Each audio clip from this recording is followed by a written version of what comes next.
Hello भाइयों और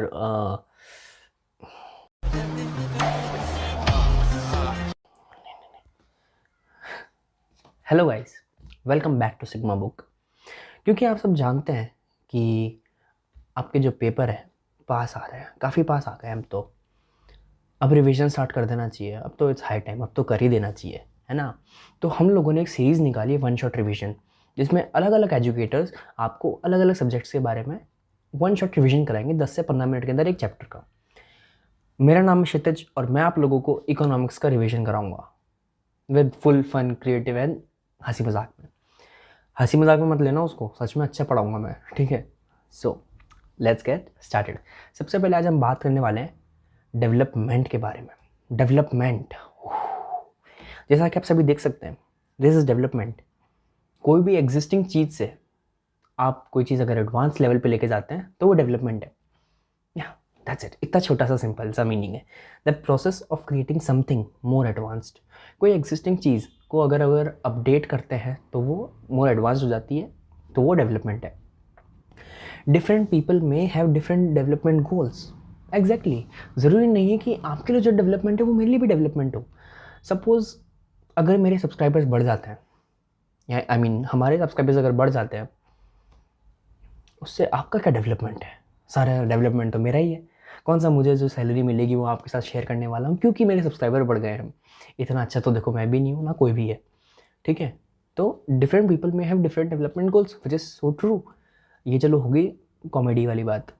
normal अगर आप उसमें देखो कि अगर मान लो माइनिंग के जो वर्कर्स हैं या किसी के लिए भी अगर कोई भी अच्छा मेजर लिया जाता है तो वो उनका डेवलपमेंट है, आपको उससे घंटा फर्क नहीं पड़ने वाला, ठीक है। Okay, so what is development for one can be destruction for another. किसी के लिए कोई चीज़ डेवलपमेंट हो रही है तो हो सकता है सामने वाले के लिए वो या किसी और के लिए वो डिस्ट्रक्शन हो। फॉर एग्ज़ाम्पल, जैसा कि आप सभी जानते हैं कि जब रोड्स बनते हैं तो रोड को जब ब्रॉड करना होता है तो आसपास के जो घर होते हैं और जो शॉप्स होती हैं उनको या तो काट दिया जाता है या तोड़ दिया जाता है, जिसका उनको बहुत ही मिनिमल सा उनको एक पैसा मिलता है या फिर एक ड्यू मिलता है उनको। वो शायद अगर मान लो कि अगर 1 करोड़ की ज़मीन है तो उनको 15-20 लाख मिल जाएंगे जो उनके किसी काम के नहीं है वो, क्योंकि उनका तो घर बार चला गया, दुकान चली गई, मेन रोटी कमाने का वो चला गया, तो उनके लिए तो वो डिस्ट्रक्शन है। लेकिन हमारे लिए क्या हो जाएगा, भाई डेवलपमेंट हो रहा है, क्या बात है, सरकार बहुत बढ़िया डेवलपमेंट कर रही है, ये हो जाता है ना। एक और मैं एग्जांपल आपको देता हूँ। जैसे कि ये मैडम है, इनकी अभी इनसे शादी होने वाली है, ऑल्दो अभी तक कुछ डिसाइडेड नहीं है, बट स्टिल सपोज होने वाली है। तो इन दोनों के रिलेशनशिप में डेवलपमेंट हो रहा है, ये हम सब जानते हैं, ओके। लेकिन क्या वो डेवलपमेंट इनके लिए है?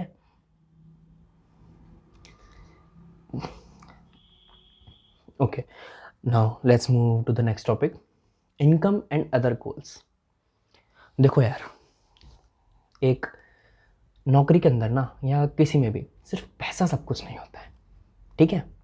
पैसा सब कुछ नहीं है, अच्छा, हमको सिखा रिया है। उसके अलावा और भी बहुत चीज़ें होती है, जैसे कि रिस्पेक्ट, सिक्योरिटी और फ्रीडम। आई थिंक रिस्पेक्ट सबसे इंपॉर्टेंट होता है, क्योंकि अगर आप जहाँ पर काम कर रहे हो वहाँ पे आपकी रिस्पेक्ट ही नहीं है तो छोड़ दो यार, छोड़ दो, नौकरी वोकरी सब छोड़ दो, कुछ नहीं रखा फिर। रिस्पेक्ट इज मेन, इज्जत होनी चाहिए भाई, इज्जत। Besides more income people also seek equal treatment, freedom, security and most importantly respect. In case of development people look at mix of goals, not just material but non material too. जब आदमी अपने life के अंदर development की बात करता है तो वो सिर्फ ये नहीं देखता कि यार एक अच्छा घर हो, एक गाड़ी हो, एक बंगला हो। क्या है तुम्हारे पास? मेरे पास माँ है। तो in case of development people look at mix of goals, not just material but non material too. लोग बाग अपनी नौकरी के अंदर सिर्फ ये नहीं देखते कितना पैसा है, कितनी गाड़ी है, क्या है, कुछ भी नहीं है। सेकेंडरी चीज़ें भी होती है, जैसे आपके लाइफ में आपके जो जॉब कर रहे हो उसमें आपको रिस्पेक्ट मिल रही है नहीं मिल रही है, अच्छा ट्रीटमेंट है या नहीं है, मतलब वो भी ज़रूरी है यार। फ्रीडम भी होनी चाहिए एक, है ना। तो ये सब चीज़ें भी देखी जाती है। अब बात करते हैं नेशनल डेवलपमेंट के बारे में। ये तो हो गई हमारी पर्सनल डेवलपमेंट की बात। अब नेशनल लेवल पर डेवलपमेंट क्या होता है? For comparing countries their income is considered to be one of the most important attribute. देखो, सिर्फ ओनली इनकम के बेसिस पे नहीं जज कर सकते कि कौन सी कंट्री डेवलप्ड है कौन सी नहीं है, लेकिन इनकम एक ऐसी चीज़ है जिससे बाकी चीज़ें रिलेटेड है। कि अगर मान लो किसी कंट्री की इनकम अच्छी है तो नो डाउट उसकी हेल्थ भी अच्छी होगी, नॉट कंट्री के लोगों की हेल्थ फैसिलिटीज़ भी अच्छी होगी, पब्लिक फैसिलिटीज़ अच्छी होगी, ट्रांसपोर्टेशन सिस्टम, हर चीज़ में वो कंट्री आगे होगी। तो ओवरऑल डेवलपमेंट कंट्री का ज़्यादा होगा उस कंट्री से जिसकी एवरेज इनकम कम है। तो हम इसमें एवरेज इनकम का यूज़ करते हैं फॉर कंपेयरिंग डिफरेंट मतलब कंट्रीज़ का वो अरे कहना क्या चाहते हो? कौन सी ज़्यादा डेवलप्ड है, ये ज़्यादा डेवलप्ड है या ये ज़्यादा डेवलप्ड है, ये अपन डिसाइड करेंगे इनकी एवरेज इनकम से। एवरेज इनकम कैसे निकालते हैं, ये मैंने आपको सैम्पल पेपर में बताया था। Total income upon total population, यानी कि कंट्री की जो ओवरऑल इनकम या टोटल इनकम है अपॉन टोटल पॉपुलेशन। ओके, सो अब हम कुछ इंपॉर्टेंट टर्म्स देख लेते हैं।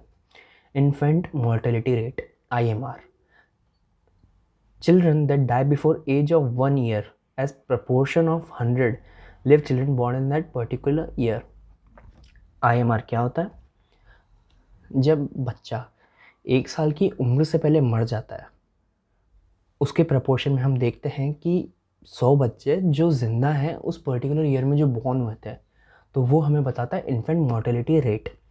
लिटरेसी रेट ये हमें बताता है कि 7 या 7 से ज़्यादा बच्चे, एज जिनकी ज़्यादा है, वो पढ़े लिखे हैं या नहीं है। और पढ़े लिखे में से ऐसा होता है मतलब बहुत बेसिक सा एक वो है चेक बॉक्स है कि उनको basic day to day life में रीड करना, राइट करना, लिखना या ये सब आता है, बस इतना सा होता है। नेट अटेंडेंस रेशियो, यानी कि total number of children of age group 14 to 15 attending school as a percentage of total number of children in the same age group. 14 से 15 साल के बच्चे जो स्कूल जा रहे हैं उसका अपन परसेंटेज निकालते हैं upon total number of children in that age, यानी कि जितने भी बच्चे जा रहे हैं उनके अपॉन में आ जाएगा जो नहीं जा रहे हैं प्लस जा रहे हैं। तो ये हमको बता देगा नेट अटेंडेंस रेशियो। इससे पता पड़ता है कि कितने बच्चे जो हैं वो स्कूल जाते हैं और कितने नहीं जाते। It's like a survey, it's sort of a survey. अब बात करते हैं पब्लिक फैसिलिटीज़ के बारे में। जब डेवलपमेंट की बात हो ही रही है तो पब्लिक फैसिलिटीज़ भी बनती है। क्यों, पब्लिक फैसिलिटीज़ भी ज़रूरी तो है ही सही यार। Okay, so income by itself is not a completely adequate indicator of material goods and services that citizens are able to use। That's true। सिर्फ एक इनकम ही थोड़ी होती है जो मतलब एक सिटीज़न यूज़ करता है, और भी बहुत सारी चीज़ें होती है यार। कम्युनिकेशन हो गए और भी बहुत सारी चीज़ें, जैसे कि नॉन मटेरियल चीज़ देखो, जैसे कि पॉल्यूशन है, pollution free environment public facilities के अंदर आता है ये भी। सीवेज है ना, ट्रांसपोर्टेशन, ये सारी जो चीज़ें होती है क्या होती है कि मतलब कलेक्टिवली की जाती है। ये ऐसा नहीं होगा कि यार इसको पॉल्यूशन से दिक्कत नहीं है सिर्फ इस अकेले के लिए कर देते हैं, या फिर इसके सीवेज प्रॉब्लम सिर्फ इसके चलने देते हैं, या ट्रांसपोर्टेशन सिर्फ ये बस इसी बंदे के लिए चलेगी। ऐसा नहीं होता कहीं पर भी, ये कलेक्टिवली होता है, पूरे ग्रुप के साथ होता है, पूरे ग्रुप के साथ में होता है, और वो चीप भी पड़ता है कंपेरेटिवली। अब तुम खुद सोचो ना, एक बस तुम्हारे लिए आ रही है और एक बस पूरे शहर के लिए आ रही है, चीप वही पड़ेगा, मतलब धक्का मुक्की होगी, लोग गिरेंगे पड़ेंगे होगा, लेकिन सरकार को वो ज़्यादा सस्ता पड़ता है बजाय कि इधर। ठीक है, और जहाँ पे देखो पब्लिक फैसिलिटीज़ अच्छी होती है ना, वहाँ पे हेल्थ इश्यूज़ कम होते हैं। ठीक है, और भी बहुत सारे एडवांटेजेस होते हैं, जैसे कि टाइम काफ़ी बचता है वहाँ पे, ओवरऑल डेवलपमेंट भी सिटी का ज़्यादा होता है। जैसा कि आप सभी जानते हैं कि बॉम्बे मेट्रो सिटीज़ में काम, बॉम्बे हो गया, बेंगलोर, जो भी मेट्रो सिटीज़ हैं, इसके अंदर क्यों इतना अच्छा डेवलपमेंट है, हर कोई वहाँ पर क्यों जाना चाहता है, वो डेवलप्ड क्यों है ज़्यादा, क्योंकि वहाँ की जो फैसिलिटीज़ है वो बहुत अच्छी है।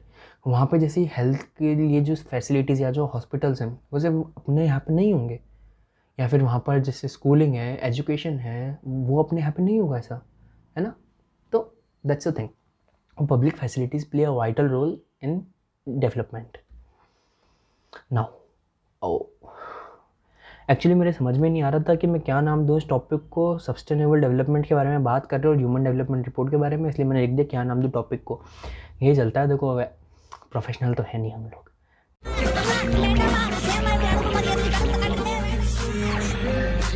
ठीक है, पढ़ा देते हैं, आता है हमको पढ़ाना, इसलिए पढ़ा देते हैं।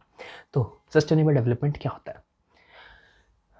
Economic development that is conducted without depletion of natural resources. यानी कि डेवलपमेंट जिसके अंदर जो नेचुरल रिसोर्सेज है वो बर्बाद ना हो, उनको हार्म ना पहुँचे किसी भी तरीके का, वो डिप्लीट ना हो, उसको बोलते हैं सस्टेनेबल डेवलपमेंट। अब human development report compares country on basis of per capita income, education and health. एक छोटी चीज़ है, इसको याद रख लेना कि ह्यूमन डेवलपमेंट रिपोर्ट जो होती है वो कंट्री को जज करती है on the basis of the per capita income, यानी कि एवरेज इनकम, उसकी हेल्थ और उसकी एजुकेशन के बेसिस पे, ठीक है। और हाँ, पर कैपिटा इनकम को एवरेज इनकम भी कहते हैं। बस हो गया, डेवलपमेंट चैप्टर अपना यहीं तक था। अब अच्छा लगेगा मुझे अगर आपके नंबर में भी थोड़ा सा डेवलपमेंट होगा, थोड़ा सा, मतलब मैं चाहता हूँ अच्छा हो डेवलपमेंट। तो अगर आपके चैप्टर में भी डेवलप, आपके नंबर में डेवलपमेंट होगा तो अच्छा लगेगा। ओके, कोई भी डाउट हो तो कमेंट सेक्शन में पूछ लें, मेरे को क्रिटिसाइज़ करना हो तो कमेंट सेक्शन में कर दें, वीडियो के बारे में कुछ पसंद ना आया हो तो उसको भी कमेंट सेक्शन में डाल दें, हमारे कमेंट सेक्शन में भर दें, बस रीच आ जाएगी हमारे, है ना। और अगर मेरी थोड़ी बहुत तारीफ़ कर सकते हो तुम लोग, कर देना यार, तुम्हारे लिए 11-12 मिनट निकाले मैंने, ठीक है। तो मेरी तारीफ़ करनी हो तो थोड़ा कमेंट सेक्शन में डाल देना। Okay, thank you and best wishes for your people.